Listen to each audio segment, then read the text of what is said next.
नमस्कार दोस्तों, स्वागत है आपका हमारे YouTube चैनल में। आज हम यूपी टेट और सुपर टेट से संबंधित विद्यार्थियों के लिए कुछ महत्वपूर्ण जानकारी लेकर के आए हैं, जो आज उनके साथ में साझा करेंगे, जो उनको टेट और सुपर टेट के एग्ज़ाम में 100% मिलने की संभावना है। तो सबसे पहले तो आज हम बताएंगे कि आज हम उनके साथ में क्या चर्चा करने वाले हैं। जो टेट और सुपर टेट के विद्यार्थी हैं वो इस बात को ध्यान देंगे कि आज उनको गोल्डन बर्डविंग तितली के बारे में जानना है कि गोल्डन बर्डविंग तितली क्या है और ये कैसे उपयोगी है उनके लिए एग्ज़ाम के दृष्टिकोण से। आइए मैं चर्चा करता हूँ आखिर ये गोल्डन बर्डविंग तितली चर्चा में क्यों है। तो पिछले साल भारत की सबसे बड़ी गोल्डन बर्डविंग नामक एक प्रजाति की हिमालयी तितली खोज की गई, जिसके बारे में सर्वप्रथम 1932 में ब्रिटिश सेना के एक अधिकारी ब्रिगेडियर विलियम हैरी इवांस ने इसका पता लगाया था। यह तितली एक विशेष प्रकार की तितली है जिसको फीमेल गोल्डन बर्डविंग तितली के नाम से भी जाना जाता है। ये फीमेल गोल्डन बर्डविंग तितली की खोज उत्तराखंड के दीदी घाट में की गई, जबकि इसके मेल बर्डविंग तितली की खोज मेघालय की राजधानी शिलांग में वानखर तितली संग्रहालय से की गई। तो यह तितली जो है इससे पहले 1932 में साउदर्न बर्डविंग तितली के नाम से एक तितली सब जानी जाती थी, जो भारत में प्रमुखता से पाई जाती थी। यह भारत की सबसे बड़ी तितली के रूप में जानी जाती थी। तो जो गोल्डन बर्डविंग तितली है, यह साउदर्न बर्डविंग तितली, जिसको ट्राइडस माइनस के नाम से भी जानते हैं, के पंख लगभग 1990 मिलीमीटर के होते हैं, उससे भी तुलनात्मक रूप से कुछ अधिक बड़ी है। जबकि इसका मेल गोल्डन बर्डविंग के जो पंख हैं वो 106 के हैं, जो मूल रूप से जो आकार की सबसे छोटी तितली के नाम से रूप में जाना जाता है। यह भारत की जो गोल्डन बर्डविंग तितली है, जो यह भारत की सबसे बड़ी तितलियों में से एक है। यह दक्षिण भारत की एंडेमिक तितली के नाम से भी जानी जाती है।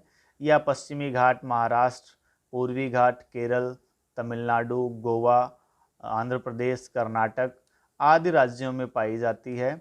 इसे IUCN की रेड लिस्ट में भी शामिल किया गया है। इसे लिस्ट कंसर्न ग्रुप में भी रखा गया है। इसलिए यह प्रश्न और भी महत्वपूर्ण हो जाता है, क्योंकि ये जो है आपकी IUCN की रेड लिस्ट में भी शामिल है और लिस्ट कंसर्न ग्रुप में भी इसको रखा गया है। इसके पश्चात ही हम आपसे और चर्चा करेंगे इसी सेक्टर में, जो कि बहुत ही महत्वपूर्ण है आपके टेट और यूपी टेट के लिए, इंडियन बुल फ्रॉग। तो ये इंडियन ब्लू फ्रॉग क्या है, इसका एक छोटा सा संक्षिप्त परिचय जानेंगे। उसके बाद में इससे संबंधित अन्य महत्वपूर्ण तथ्यों पर हम आपसे चर्चा करेंगे। यह मेंढक की एक प्रजाति है जो बारिश के मौसम में दिखाई देती है।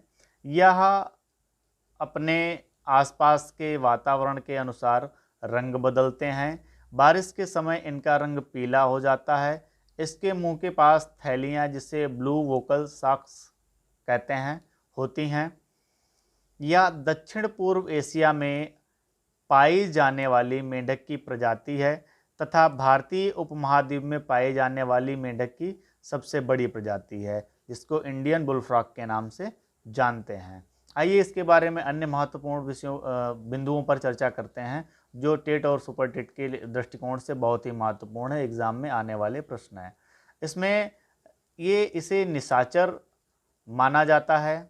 जो इंडियन बुलफ्रॉग है इसे निशाचर माना जाता है, क्योंकि यह घात लगा करके शिकार करते हैं, इसलिए इसे निशाचर माना जाता है। इसके पश्चात यह कशेरुकी और अकशेरुकी जीव दोनों ही इसके भोजन होते हैं। यह कशेरुकी और अकशेरुकी जीव जो हैं वो इसके भोजन में शामिल हैं, जैसे कीड़े, सांप, केचुए, मछली इत्यादि।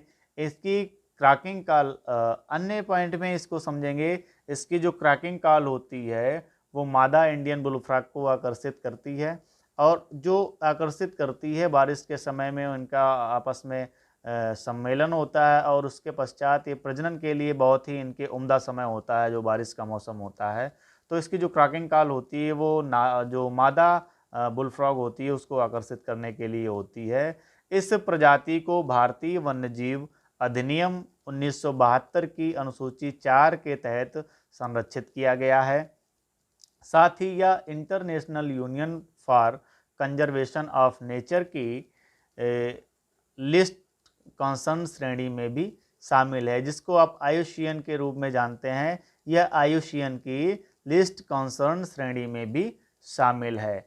इसके अतिरिक्त इसे साइट्स, जिसका फुल फॉर्म होता है साइट्स का convention international trade in endangered species of wild fauna and flora की सूची में अपेंडिस सेकंड में रखा गया है। जो आपका साइट्स है उसकी सूची में अपेंडिस सेकंड में इसको रखा गया है, जो कि बहुत महत्वपूर्ण आपके लिए हो जाता है। इसके अतिरिक्त यह देश का सबसे ज़्यादा शिकार होने वाला मेंढक है। इसमें देश में सबसे ज़्यादा इस मेंढक का शिकार किया जाता है, जिसके देखरेख के लिए वन विभाग के शिकार और सेवन पर अंकुश लगाने के लिए वन विभाग के कर्मचारी प्रयासरत हैं निरंतर। इसके आगे अगले विषय में हम आप चर्चा करेंगे विश्व यकृत दिवस कब मनाया जाता है, उसका महत्व क्या है। तो विश्व यकृत दिवस 19 अप्रैल को मनाया जाता है और इसके महत्व के बारे में हम अपने अगले वीडियो में चर्चा करेंगे। आज के वीडियो में हम इतना ही आप लोगों के लिए लेकर के आए हैं।